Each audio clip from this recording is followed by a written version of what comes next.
Oh my gosh, what an amazing day. Hey, Brenda, I'm super excited that Brenda's going to here with me today.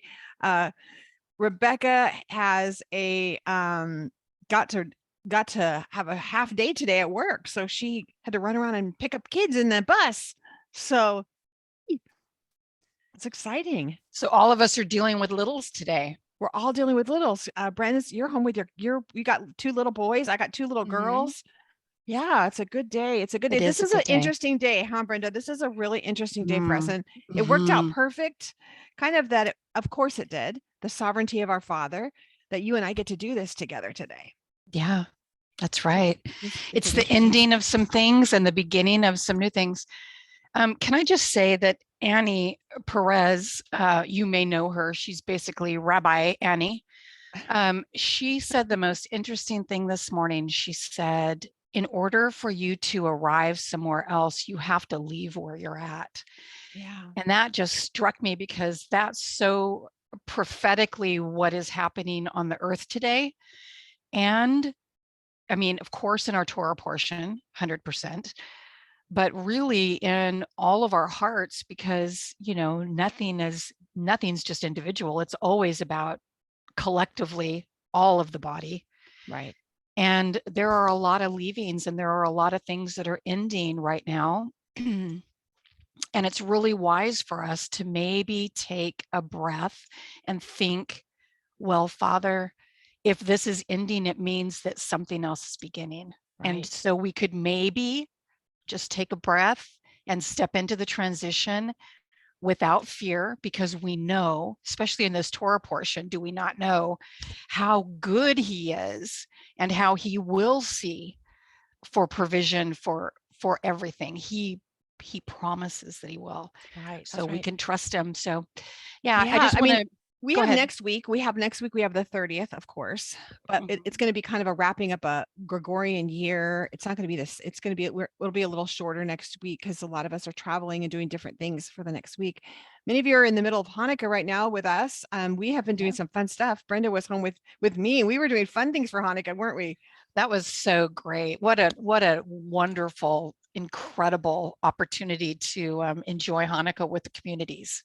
It was so fun. And for those of you Mhm. who, I'll just quick, it's kind of a thing, but we joined along with Scholar Ministries with Rebecca and Ron Smith, and they do a Hanukkah ministry every single year. And so what they do is we have every single night families sign up to be get deliveries, right? So we do these deliveries, and last night the delivery in the sack was these catapults, homemade, like little, you would think like kids would be, they're so used to getting these fancy toys and electronic things. But I'm going to tell you, I know with my grandkids, I put them on the list to get stuff. They've had the most fun. And last night we ran around chasing each other with these catapults and marshmallows, just like, and cheese puffs, like the fireball ones. And we're acting like they're fireballs and hitting each other. And the dogs were loving it because they were eating up all the spoils. And we just had so much fun. But what we do every night is we deliver. She has us delivering. There's over 180 people receiving these little bags. What, like 56 families, Brenda? Mhm. Yeah, Yeah. 56 families. Yeah, we did 8, huh? We did 8 Yeah. houses. And so we're Yeah. doing, and we still have till the end of Hanukkah, and we stop and you leave the package, and you have to carry a flashlight, and the children are taught they're supposed to look for the light every night. They're supposed to look for the light every night. And the goal is they're trying to catch us. Brenda, you got Nerf balled, huh? I got Nerf balled. I was sneaking up with the flashlight on, sneaking up around the truck, going up. I was going to go up the side and then try to just sneak to the house. And I turned around the corner from the truck, and these two little men, probably 5 and 7, start pummeling me with Nerf bullets from their Nerf guns. It Yeah. was hysterical. And the mom sitting there videotaping the whole thing. And I mean, literally, I was not expecting that. And I screeched, when I came around the corner, and then they just were going, and then they start chasing me with them. It was so fun. And then they said, come back, come back. We made you cookies. Yeah, they get points if they leave the driver's treats. They get points if they catch you. They get points if they get you with like marshmallows or Yeah. Nerf gun. And they They, get points if it's videoed. if it's video, they get more Yeah. points, and they send it to Rebecca. So we have so much fun have had so much fun every So single night. So, so fun. So we're talking to Rebecca, trying to get her to do it so that we could put it out for other people if you're interested in your community to do something like that. It was Oh, just a it's so blast. wonderful. We're going to all So meet up, all wonderful. the drivers, on the 26th, and when we're done, just to share Mhm. stories and just celebrate together. It's going to be fun.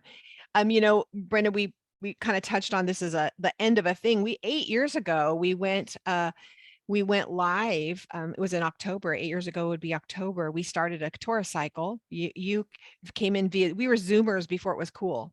Right. You were in Exactly. Texas and I was in San Diego, and we had ladies around a kitchen table, and we had all of you, had them all come in, and Brenda would join us in the Zoom, and we would just have the portion every week, and then opened it by Zoom. Brenda did it by herself for a while with Zoom while I was working. She took that for a season, and then we all came back together, and we've been doing this. So total time, we're at 8 years. Yeah. Yeah. So we're not leaving Zoom. So those of you who are coming in Mm-mm. Zoom, that we have moved our community platform from Facebook. We've moved it over to Band. I've put the link already in the comments of this live right now, but we can put it in several times through the next week. We're going to be blasting you with how to get back over there. Already over 300 of you have gone over to Band. So on what it'll look like is on Fridays we'll have live on Zoom like we always have. This is not going to change. We have, right now we have several ladies already in here with us, and we usually have 30 or so ladies who join us live around this kitchen table. And then afterwards we have an after party, and we usually chat and get to know each other a little better. And then we have, we'll be going live stream to Band, our new community. But you can also always watch us or listen to us on podcast. If you're a podcaster, you can go in and watch the replays. Anybody can go in and watch the replays. All you have to do, and this is really that simple, is go to therootedcafe.com, go up there and click that little tab that says the portion.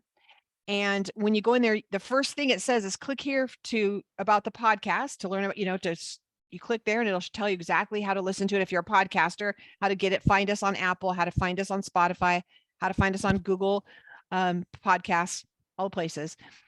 There's that. You can keep scrolling down. It'll say how to watch the videos. So it'll tell you how to do that. Also, if you're on there, you'll get to listen. Brenda, this week, Karen Bosch is from South Africa, is reading this portion. You get to listen to, oh my gosh, it's the best. Yes, it's the best. I love hearing the different women reading the Torah. I don't know. There's something that ignites in your spirit when you're hearing your comrades reading the Torah portion across the world, Oh, Yeah. I'm going to cry. Yeah. This is what we get to do. And it's so, and Charlie, it started out with just a few of us, and we really, we'd never done anything like that before. I mean, not that we hadn't had Bible studies. Between you and I, we probably have 100 years of Bible studies, but well, not quite, but maybe feels like it. It feels like it. but doing the Torah portion, that was the first time that you and I did that together with that focus.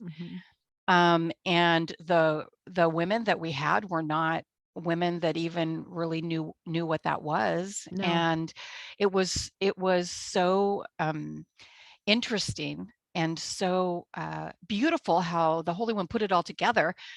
And then, you know what? Sometimes, guys, you just need to say yes. Charlie asks me a lot of things, and when she asks me, I've learned to usually just say yes. Just say yes, because oh my God, such a the good Holy sport. One will step in and cover your not. back or not. And you see up my nose boogers, so whatever. Yeah. Yeah. No, we don't see up your nose boogers. She has a beautiful nose. Oh, we have, I was going to say something more like, or we're selling lipstick together, or oh my candles goodness, or yes, something. I mean, whenever yes. she says yes, you never know what could be asking her to. It could be super fun. So funny.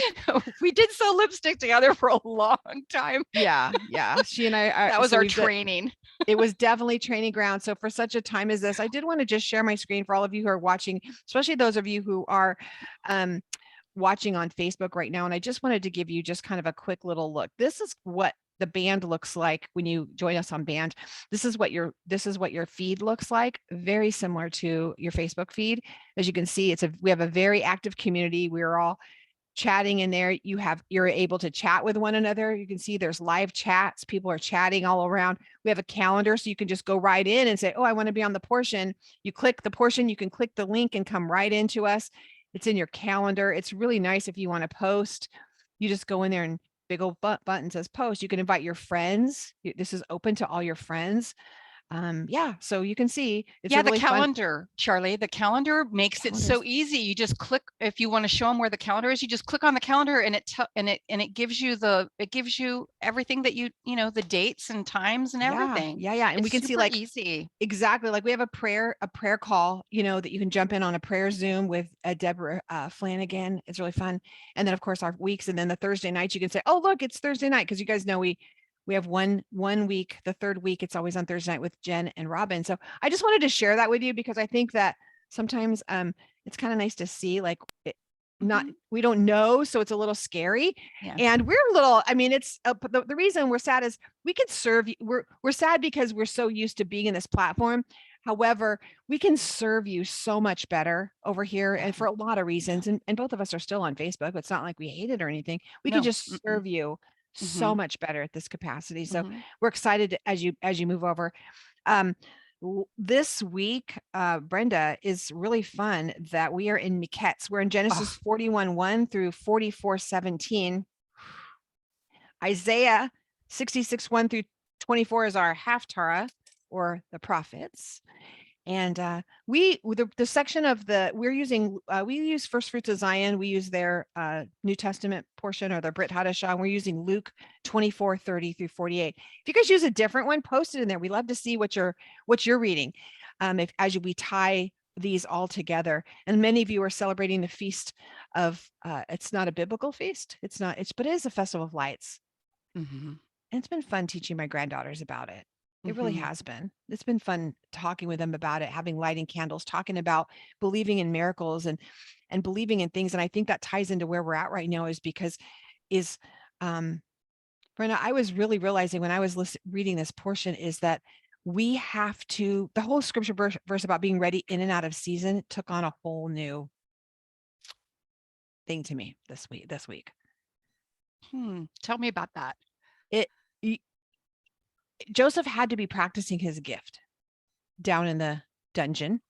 He had to be down there practicing it. He could have given up because his gift got him in a pit, because he was using it immaturely. He was practicing it, but it got him in a pit. It got him in a dungeon. It didn't, and then his ability to, he was trying to be excellent, and that excellence ended up, and still, even though he was doing all the right things, then it still got him in another pit.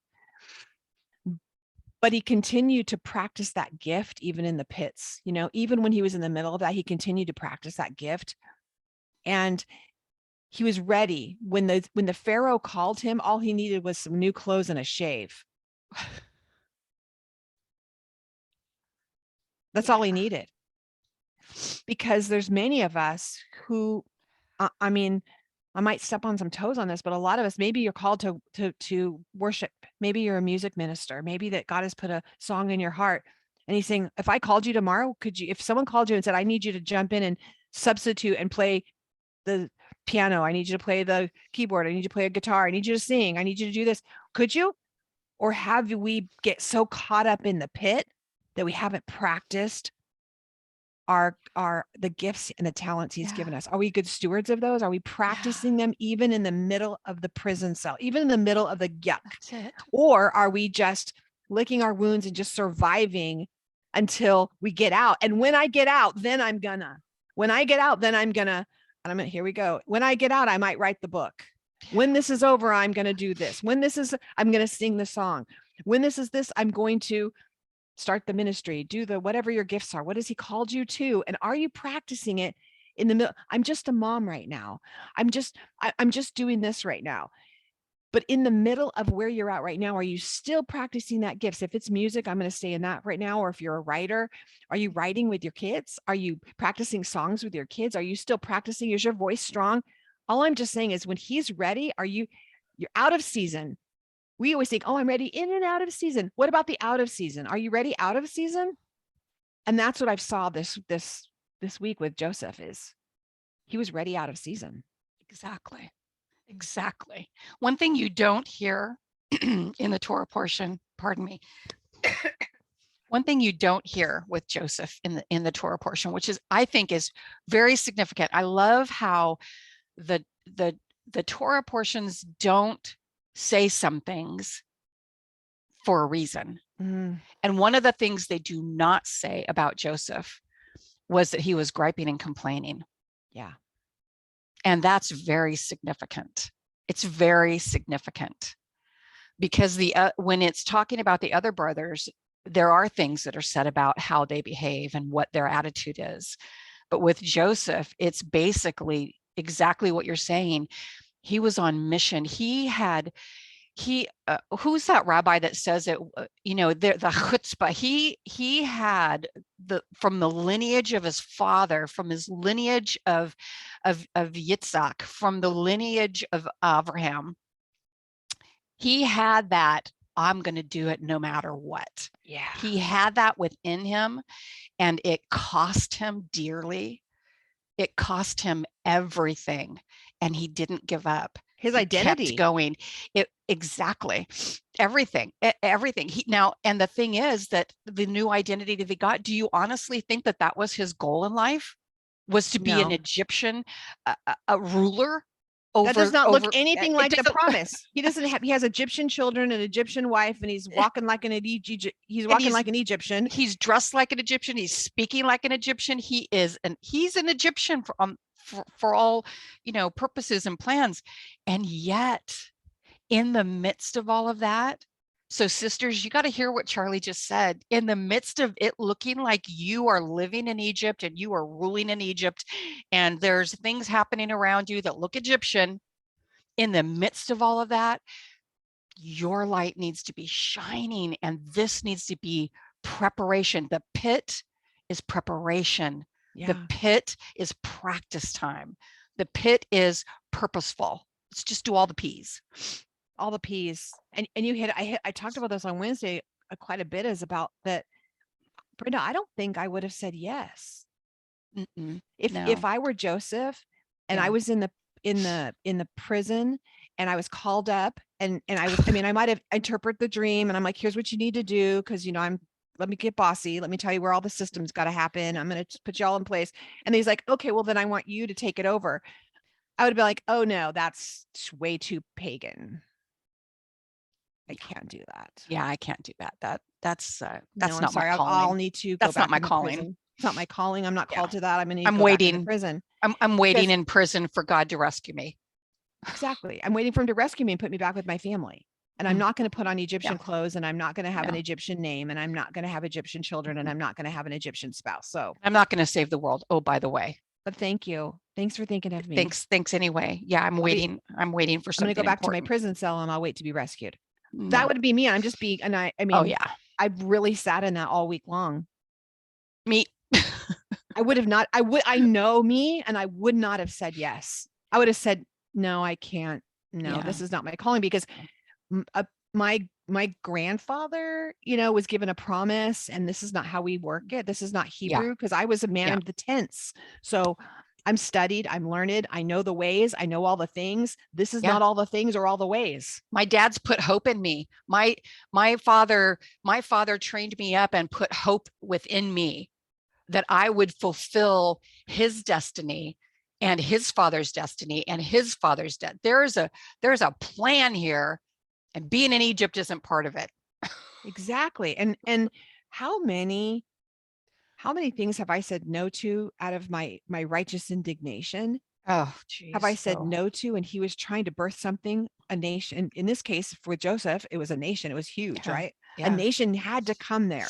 And it was a mixed multitude. It wasn't just Hebrews. It's a mixed multitude. He's pulling people together. And wow. Yeah, it was that whole thing is interesting too. But anyways, he pulls these people together, and how many things have I said no to? And he wanted to birth something. I mean, he did it. God's God. He's going to do it anyway. With or without me. But I probably would have said no, and he would have had to use someone else to birth that nation. Yeah. Well, can I just tell you that I have said no a lot of times. I've said no. And the Father is he respects our choices. And then, you know, then it takes longer to get back into the habit of saying yes.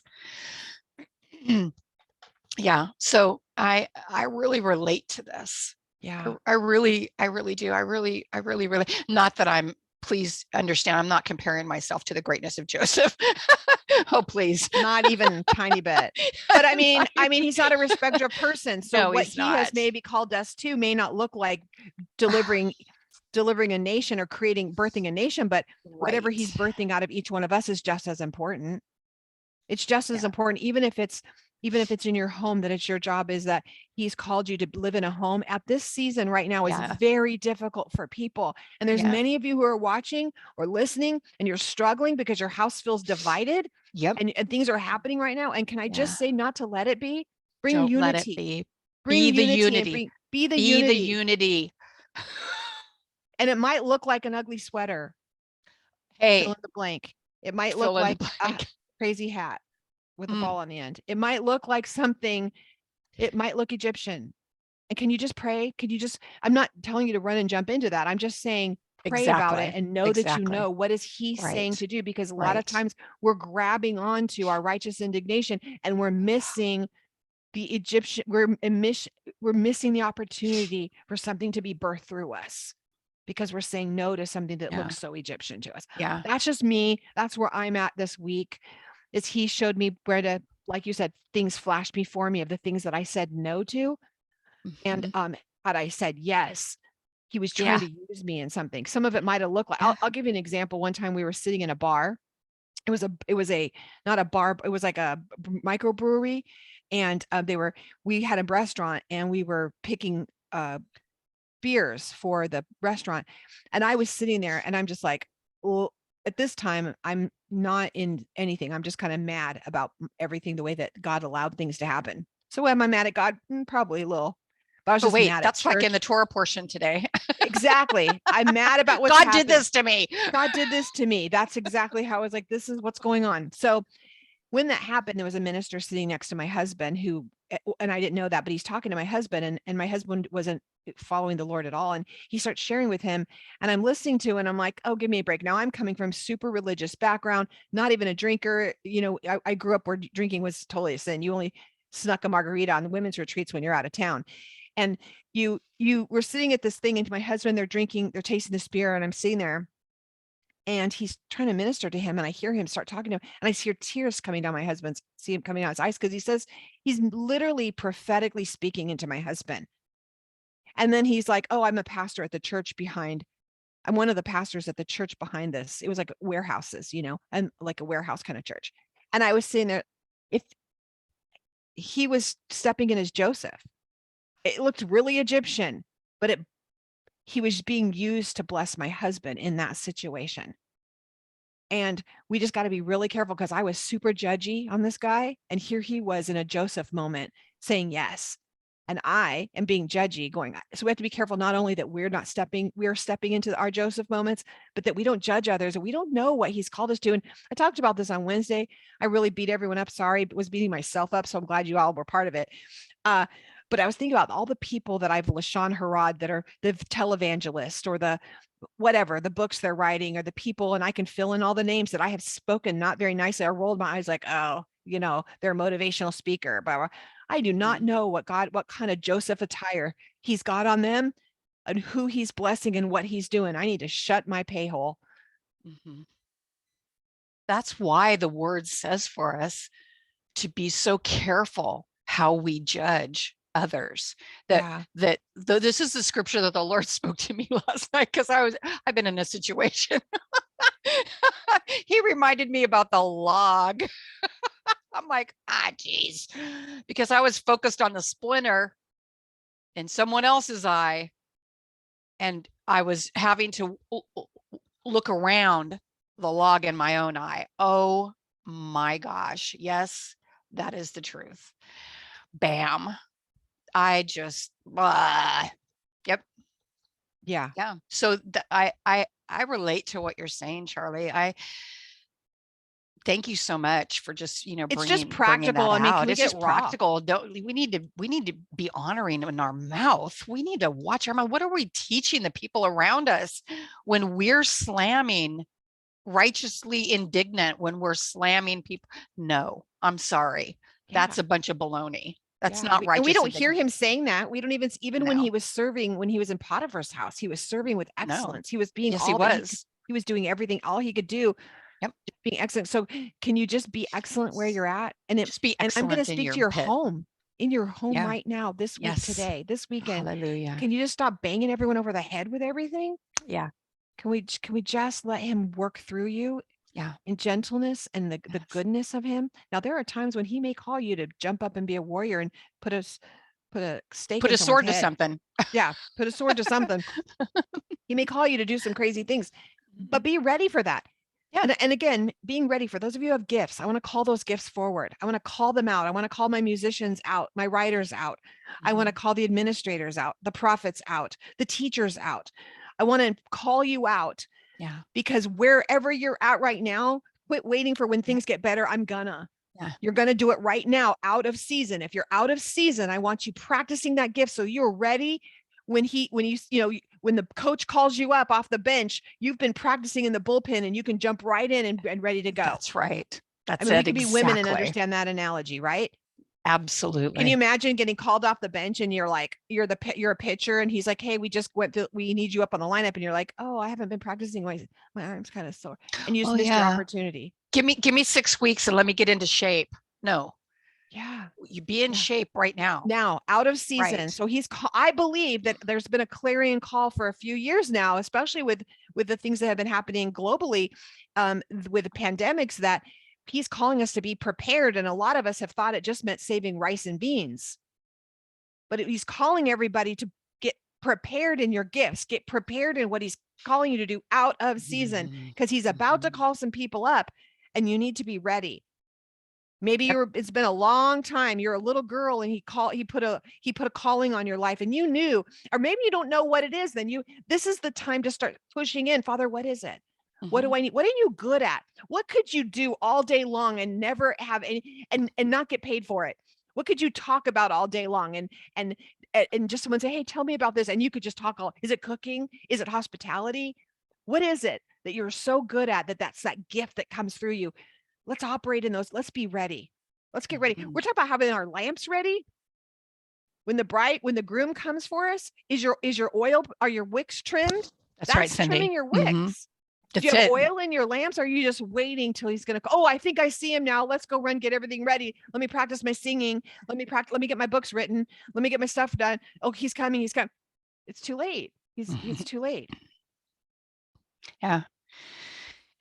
And Joseph is such a great example to us of this. One of the things that I noticed in this Torah portion, I'm sure all of you ladies, have noticed this too, but there are so many amazing parallels. So many things, like the verbiage is exactly the same as other verbiage in scriptures that just kind of takes us all the way through from Genesis through Revelation. Excuse me, it's just like it winds its way around. There's parallels to Yeshua. Yeah. There's parallels to Abraham. There's parallels to Jacob. There's parallels to Isaac even. The brothers, the parallels between the brothers and the disciples even. Yeah. It's just so amazing to me. There's parallels between what the Pharaoh and the father. Yes. Right? Between the two fathers. One gave a coat, one lost a coat, one gave new clothes. There's a parallel between, even we look in this tribe of Benjamin and Judah. We see that Judah says, I will be responsible for Benjamin. And we see then Benjamin and Judah going into history, then becoming Judah, becoming Jews. Yes. Yeah. I mean, Anyway. the blending, the almost like an eternal covering, yeah, of one another, of the big brothers stepping up and saying, not on my watch. Yeah. even after all of the things, Yeah, So the even. pit is our preparation. Right. Judah's pit was all of the years that Joseph was gone. He had to grieve that, Well, and it Brenda, affected him. yes, and I was thinking about this. So hang on for our little tangent here because we're Sure, verbally processing. So what I was go. thinking about this is Judah was willing to give his life for Benjamin.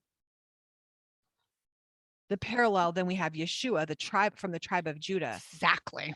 is willing to give his life and did. Right. For the one who, Will grab on. yes. And maybe not, I mean, Benjamin was coddled, from what we understand. I mean, I don't know, we weren't there, but he was coddled. He was the favorite. Being groomed again in the tents? He was being groomed, but the others were out and he wasn't. He stayed with the dad, and the dad sent all the others out to go to Egypt in the dangerous zone. Yeah. Right. But he kept Benjamin at home. Yeah. And so Judah, the big brother who stepped up, he was willing to lay his life down for the one who wasn't even involved in all of the things that were happening. And that is exactly what Yeshua did. For the weakest, even. He paid the price before we even knew we needed the price paid. Right. I mean, really. Yeah, no, really. In our sin, he paid the price. Before we repented, he paid the price. Yeah. When we unrepent, he's paid the price. Yes. Hallelujah. I wrote, we're on this. I wrote down like some famous Benjamites that we don't know about. Like, oh yeah, Saul was a Benjamite. Saul was a Benjamite. Paul and Jeremiah were Benjamites. John the Revelator, we have, he was John's revelation. Says that the Benjamites, the tribe of Benjamin, will be part of that salvation, right? Yeah. In Genesis 49, his words from Jacob, he says that Jacob will have us. I'm gonna work that. Where did I put that is? And it's like we go back to Genesis 49. He's talking. I'm going to look that back up, because then we go back to Revelation 7:8, and it's the 12,000 from Benjamin. They will receive a special place, and they will avoid judgment, which is cool. Deborah was a prophetess, and she was fierce. She was a Benjamite. Queen Esther was a Benjamite. Isn't that so cool? Yeah.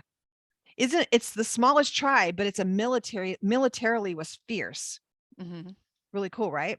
And then this was really interesting to me, Brenda. I looked this up, and somewhere I read it was referred to as the feet of Christ.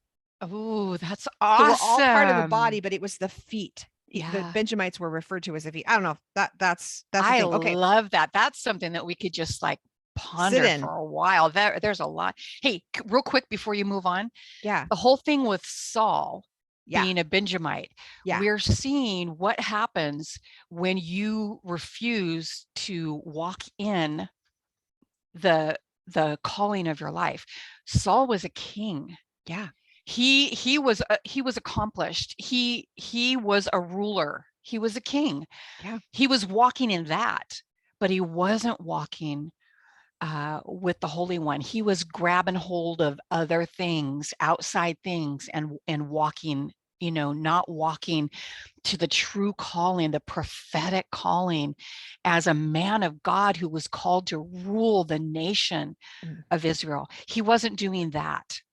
And so we see what happens when somebody is not walking in their. And who saves his life? Who saves his life? Who saves Saul's life? David. And who's from what tribe? David? Judah, the big brother. Yeah. Comes in and still saves him. That's right. That's why it's really funny, because it's an opposite. It's like it's the contronym, right? The little boy. Yeah. Even with Goliath, we see the Judah coming in to save Benjamin. Yeah. And willing to give his life. Yep. Just cool. It is super cool. So cool. So just little stuff. This is new for me this year. And I was digging into stuff. And the other thing I was thinking was, why did they choose Simeon to stay? Mm-hmm. Why was Simeon? Why did he grab Simeon and choose him? And so I went in and I was looking up, like, okay, what is, because it hit me. So I'm like, okay, Simeon was Leah's son. Mm-hmm. So why did he choose Simeon? And he wasn't specifically, I mean, I went back, please correct me. I went back and looked. It wasn't like he was the exact one who threw him in the pit. He was the one who did all the stuff. It wasn't saying he specifically, we know Levi was there doing things. Him and Simeon were we know that what their things were. We don't know. We weren't there, but I'm just saying, I was curious. So why did he pick him?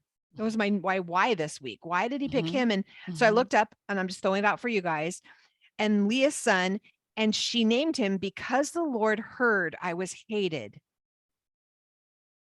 And the root of his name is actually Shema. Exactly. And I'm like, exactly. What? So they don't know who he is, and he picks the son whose name means because the Lord knew I was hated. So I'm wondering, are these little, it's the hearing, because the Lord heard. Was he living hints to them? Little hints like, I'm going to take Simeon because God heard I was hated and pulled me out of the pit. You guys hated me. I don't know. That was just my little tangent on him. I was like, okay, why did he pick Simeon? You guys jump into that. Would be fun for you to do some stuff. Of course, I wrote out all the letters of his name, and I'm spending some time in that this week, but yeah, and the neat thing about that is that the opportunity was given to Simeon. The opportunity was given to him to become who he is, who he was created to be, to hear, to listen, to be in a place of almost at encampment, but basically imprisoned. He was being held captive during this time, and he was being given the opportunity in the pit. Remember, in that pit that he was in, given the opportunity to hear, because that is who he is. He's one who hears. The word Shema is in his name. When you say his name, you're crying out, not just what for Leah, but for all. So, I mean, what pit are you in that you are being raised up right now to be able to walk in the actual calling of God on your life? It's okay for you to be in a pit. Doesn't mean you're bad. It means that you're in preparation. Remember the P words. Pits are preparation. Pits are purposeful preparation. Progress. And I mean, and we have to, when we're in that, it's a time when we need to get quiet and hear him. Yeah. Yes. And because not just that's what not it listen. We know that Shema, where Shema is not listening. You always give the best. I think the best analogy is the one with your son. You want to share again? It's worth repeating 100 times. Yes, Shema. It's not just listening with your ears. It's listening with your ears, but it is allowing an understanding of what's being said to be walked out in your life. Right. It's not just hearing. When you Shema something, it is not hearing. That's a piece of it.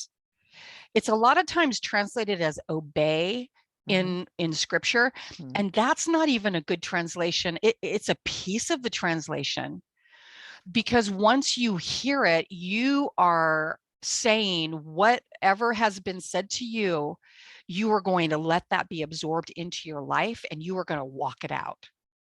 And it isn't shemaing until you are in motion of walking it out. It's not shemaing when you hear it. Yes, it's shemaing when you move forward in it. That's shemaing. So Shimon, Shimeon, what is it? I don't even remember how to spell his name in Hebrew. What Simone is in Shimon is Shin Shim Mem Ayin Nun Sofit. Yes. Yeah. The nun Sofit. Yeah. And when you have two letters that are the same letters and they're next to each other,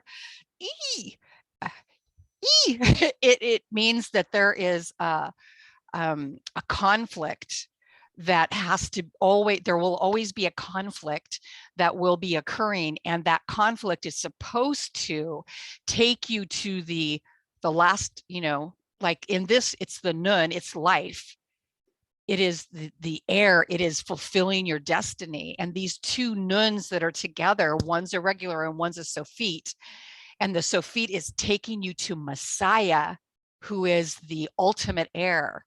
So whenever you see in Hebrew 2 letters that are the same, that are next to each other, you know that that is means that whatever is going to be happening is going to be a conflict.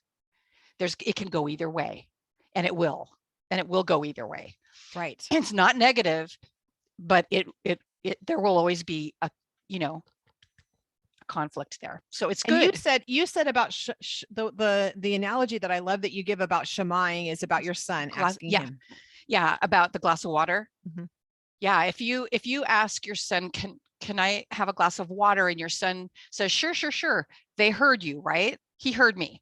He goes in the kitchen and gets a glass of water.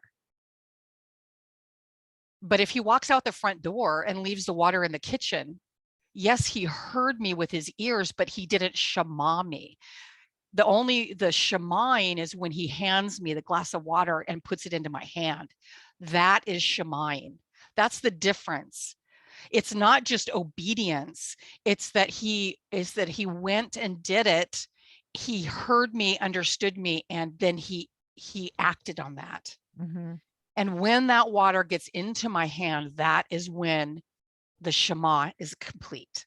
Amen. Not this, guys, not this with Yes. your ears. Mm-mm. Yeah. That's not Shemaing. And the Holy One has called us to Shema. Shema. He's calling his people to Shema. And he's saying, don't just listen to the words. Let it stir up in your heart and walk it out. And it's okay to do it the way that you can do it right now. Yeah. If he would have spilled 89% or 92% or 98% of that water, when he handed me that glass of water and it was all spilled all over the place, and there was a drop in it, oh my gosh, that's like, wow, look what you did. That's wonderful. Not criticized, but wonderful. He shemad, right? That's what we need to be doing, ladies. And we can do it. That's the thing. We can do it. We can do it. He's created us so that we can. Right. I put in the notes, and if you're on Facebook, someone write it in the notes there. You said it's not shemaing unless it's in motion. I think that's just really good. It's just not shemaing unless it's in motion. And when we're in those pits, and a lot of times we think, when we're in those pits, and a lot of us maybe you're in it's a holding pattern. You don't think it's a pit, but two things that came to my mind. First thing was, remind me about the decorating, but the first thing was that we, it reminded me when we were at the women's conference, just before women's conference we went to in November, something the Lord spoke to my heart, and I thought it was for the person who was in charge of it. But later he was like, no, that was for you too. It was like a global thing he was saying. So I want to share it here. Is what he said was, the reward is not in the numbers. The reward is in the obedience. So the reward is in the shemaing. Some of you are again, we'll go back to, well, I'm just a mom, or I'm just a grandma, or I'm just a receptionist, or I'm just a this. I'm not operating in where I'm supposed to be. But he said the reward is in your obedience, getting ready and getting prepared out of season. The reward is in your obedience, not in the numbers, in the shemaing. In the shemaing. That's where the obedience is at. And that's it. Yes. And I believe that a lot of us will be in the pit, and we might be in our pits, and we start decorating. We don't get prepared for when the rope gets thrown down to us to get out of the pit, that we're strong enough to climb the rope to get out. Instead, we start decorating and making it comfortable down in the pit, instead of doing push-ups and jumping jacks and getting strong so we can get out of the pit when it's time. Are you hearing me? Yeah. When the opportunity presents itself, are we strong enough to get out? Are we strong enough to go?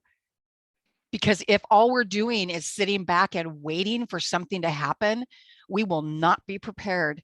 When they throw the rope down to you, are you going to have enough strength to be able to climb that rope and get out of the pit? Yeah. Are you studied up? Are you studied up so you're ready when they call you to teach that class, that you're ready to do it? That's right. Wherever. Do you have a keep circling around, because I feel like we're shaking you up today, because it's not okay. You could come and sit and be like, oh, I'm just listening to Brenda and Charlie teach again this week. But if you're not shemaing, then this is for nothing. faith without works is dead, right? Yeah. You do have to shema. You do have to walk it out. It's not an emotion. You're not shemaing. So are you in motion? And the motion might be Yeah. doing laps around your pit to keep strong. Exactly. That's what it might look Exactly. like. And it might look like you Yep. saying, Father, I feel like right now I'm in limbo. Your pit may be limbo. That would be that's my pit. When I'm in limbo, gray, Oh, I don't yeah. speak gray. I don't like gray. I Mhm. want yes, no, black, white. Where am I at? Limbo is my hell. And he had to teach me that that is not true. Right. My preparation time and to embrace it and just reach to him and ask for the quiet voice to walk me through. What do I need to do? How do I prepare right now? Mhm. I need to challenge somebody right now. There's somebody right now that is saying, yeah, well, I don't teach. So what I want you to do is I want you to teach whoever, whatever, if it's to the coat closet, teach. Start reading your word and start allowing it to come out as a teaching. When you read the word and it stirs up within you, start saying it out loud. Preach to your coats if you have to. Preach to your kids, preach to your dog, preach to your cat. Start doing it. Start preaching, start teaching, start prophetically proclaiming it. Use your voice, use your energy, use who you are, where you are right here, right now, and begin being a shamar, shemaing, not just hearing with your ears, but walking it out. When this excites you, when you're reading the word and all of a sudden you get so excited, proclaim it. Even if you don't have an audience, stand in front of the mirror and proclaim it to yourself. Start Yes. preaching to yourself. Start Go live teaching on to Facebook. yourself. Go live on Facebook. Yes. Type up a thing. I love seeing some of you. I know I love Jen Doobie when she'll just be like putting something just powerful on. I see your post will be on there, and or other people. I've seen some of your posts are on there. They're just powerful. Yes. Ruth Camargo, I know with working with kids and the stuff they do Torah for children and the things that they're doing, they're posting stuff. I love seeing it because you're operating in your gift right now. A lot of us use the pandemic as an excuse to not operate in our gift anymore. Because my mom used to always say, can't, never, could do nothing.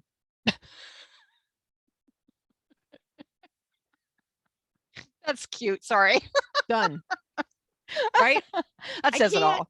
We're not allowed to say can't in our house. It's a bad word. If we say but by accident, our granddaughters will be like, ooh, she said a bad word. Because you can. Yeah. You can. And maybe, do you remember when you were a little girl and you used to line up your dolls and stuff and you used to teach to them? I mean, when you were saying that, Brenda, I was having that little flashes of as a kid lining my dolls up and like teaching and pretending like I was teaching like a teacher, right? Yes. Sometimes you just do that. Yep. My little 3-year-old grandson, he is so precious, Everett. He lines things up on the table. And like he'll go and get all the juice boxes. So it'll be like 24 juice boxes and he lines them all up.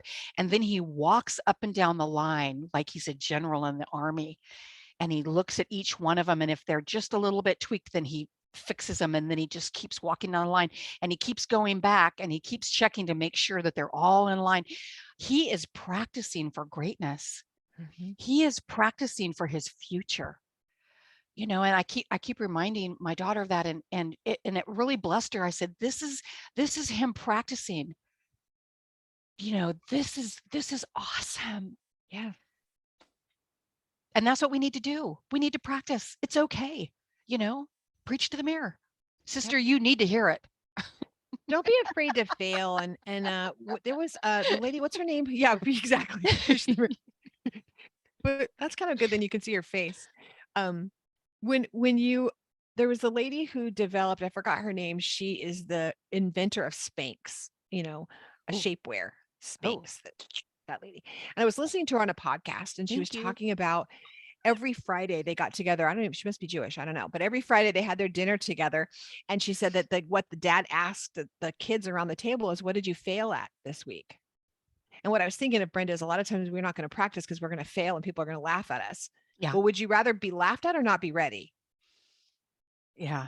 What are you more afraid of? People or, I mean, which giant are you afraid of? Like, what are you comparing? You know, anyway. So She says they sit at the table and they were encouraged to try or do something so that when they came to the table on Friday, they had to share what they failed at. So it'd be like, oh, I I tried love out for the that. school Yeah. play and I didn't get the part. And they're like, yes, Yay. great job. Woo. Yay. I went for a class president and didn't get it. Yes, all right. And the Woohoo. competition was trying stuff and failing so that failure was not a negative thing. Failure is progression. People will say, oh, we fail forward. Well, you do, but failure is part of the progress. We can't associate every failure as a pit to us. It's part of that process. We cannot let the fear of failure Yeah. hold us back. Yep. We can't. We Yeah. have a big calling. Ladies, Huge. sister, look at me. You are called. You are chosen. He has put a fire inside of you.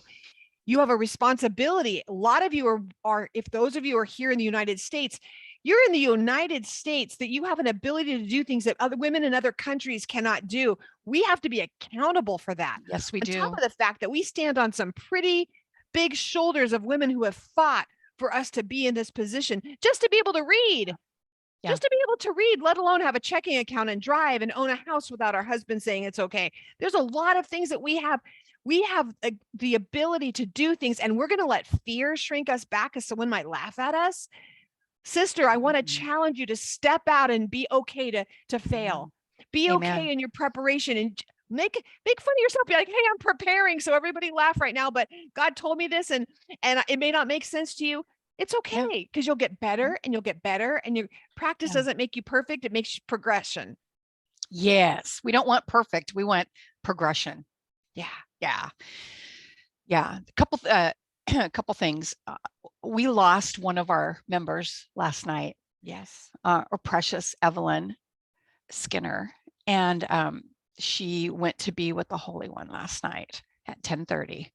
And she was one of those pioneer women who went before us and paved the pathway.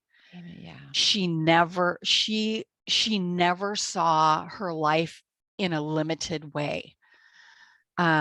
She was a teacher, and then she was a nurse, and then she was a teaching nurse, and her husband was in the war, so she went and got her pilot's license so that when he got home they could fly together. And they would take trips, and she'd fly and he'd fly. And I mean, she was an amazing woman.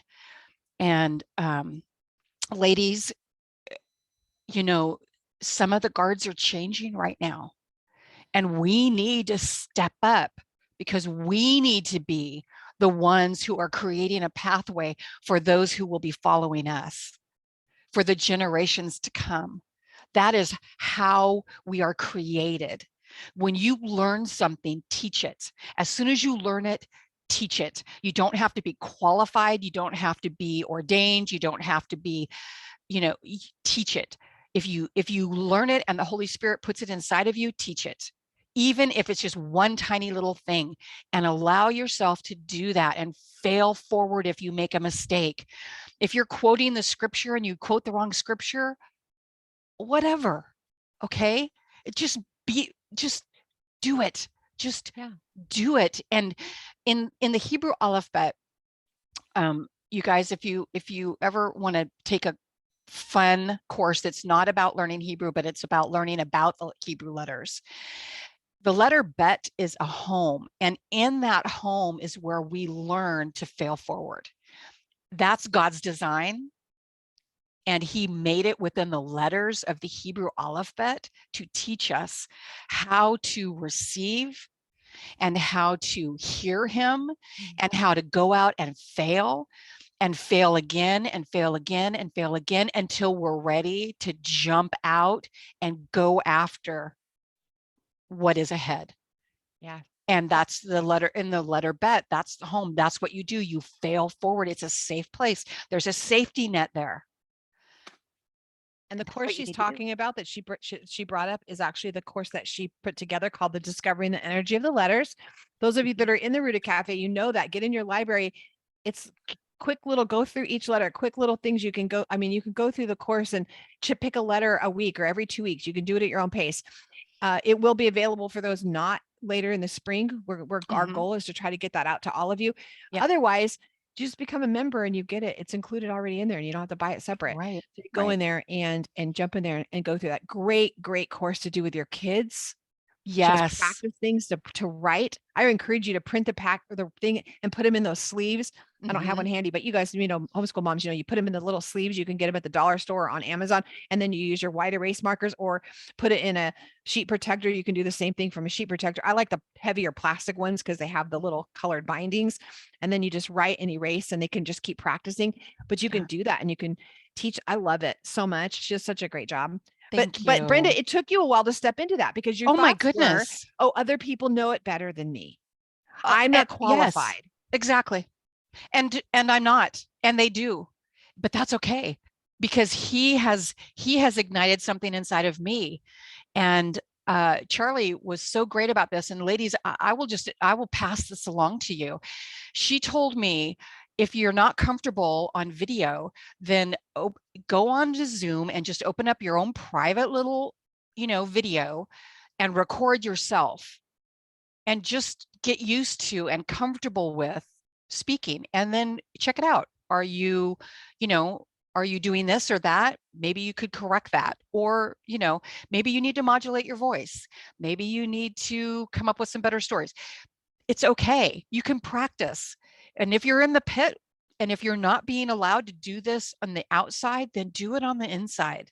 Yeah. What are you doing in your pit? I mean, like, what are we doing in our pit? Are we complaining and griping in our pits? Are we just sitting around watching TV? Are we just like wasting time? Or are you practicing in this pit? I just think it's so important.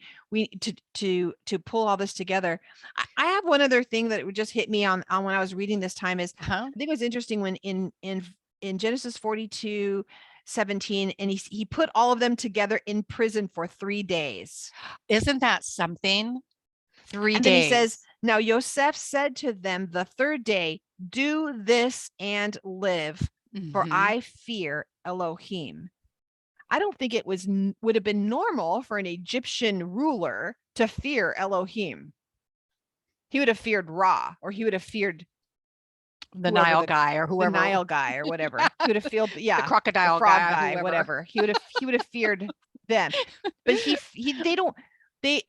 said, I fear Elohim. So there's I feel like he's dropping these little things to them along the way. I fear Elohim. He's telling them that he's fearing the one true God, that he fears him. And on the third day, do this and live. Yes, I have that written down in my notes too, Charlie. We didn't talk about that, but yes. Yeah. What about the in 42:8 where Joseph says to them, hey, you guys are spies. Yeah. And they're like, no, we're not spies. Hello, fast backwards, right? Rewind. Joseph is being sent out by his dad to go check on his brothers constantly. And what's their response? You're you're spying on us. So, wow. So it's so neat because the Holy One is like hitting all of those little And you spots. wonder if Joseph is like teasing them, like he's throwing little things out to them. Are they going to get it? Well, what if I say this? Are they going to get it? What if are they going to recognize me now? Yeah. And the other thing is, and I know we got to go, but the other thing is they weren't going to come back. Like if there had been food, they would have come back for Shimon. They left him. And then they were like, well, yeah, your dad's like, yeah, you're not taking Benjamin. It was so an sorry. And they're like, loss. okay, well, all right. But, and then they had to the food ran out. And it was like, what is it in 43 is like, okay, well, the scarcity of food was severe in the land. Did they even intend to go back? I don't think so. And then he says, you have to go back and buy some food. And we can't go back without Benjamin. That means they weren't planning to go back. And so I'm cracking up. I was like, they left him. And like, what's going on? And Shimon was an acceptable loss. He was collateral damage. They were letting him go. They were like, well, that's too bad. No, sorry. Yeah, we can't take Benjamin, that's for sure. Right? So much family dysfunction. So gosh. Think of your family. You got nothing on this family. Nothing. I'm just telling you got nothing on this family. So just enjoy the next few weeks because seriously, just enjoy it. Enjoy it. How about, okay, I put the same thing with you. Judah pledged for Benjamin, how Yeshua pledged for us. 3 days they waited in captivity. then they were allowed to live. And I'm wondering, when the brothers said, why has God done this to us? I wonder if Joseph actually felt that way. Why had God done, when he was thrown into the pit, and then when he was sold into slavery, and then when he was in I forget the guy's name, the house where Potiphar's house, where the wife is trying to, Shenanigans. Nefarious shenanigans. I wonder if he said, why are you doing this, Father? And I wonder if maybe the Father answered or didn't answer. We don't know. We don't know that he just thinks he must be dead. Is he dead or alive? Because no, he didn't send anyone after him. He doesn't know that Joseph doesn't know that his dad thinks he's dead. No, he doesn't even know if his dad's alive. So he feels abandoned, and we don't even have time, but we can wrap right back around to this, our vain imaginations. Exactly. How many things that you thought things were supposed to be a certain way, and when you actually addressed it with a person, it was nothing like what you thought it was. So so Joseph, here he is he's like, is your dad dead or alive? He doesn't even know, because he didn't get a letter from him. No messenger. He didn't come and get him. He didn't send an army to come. He knows the stories about going after Lot. He knows about the stories about rescuing and saving him, and then they don't even bother to come after him. Yeah. So there's probably a little anger built up. There's some stuff. So I can imagine, I can hear the little tone. There's a little passive aggressiveness happening, probably, and aggressiveness. There's a lot of stuff happening, guys. But I hope that you guys take with, as we close out today, I hope you take with you this, is that we want you to be prepared. Get prepared. Get prepared. Get prepared.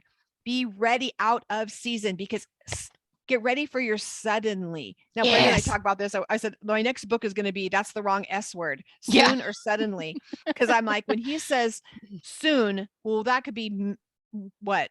And a millennial? Like, how long is soon to? We don't know. But I want the suddenly. I want that S word. Yeah. But are you ready for the suddenly? Are you ready for him to call you up and say, okay, are you ready for that person to be like, hey, can you come and do this? And you can be like, can you come and teach these kids? Can you step into this position? Yeah. I'm not ready.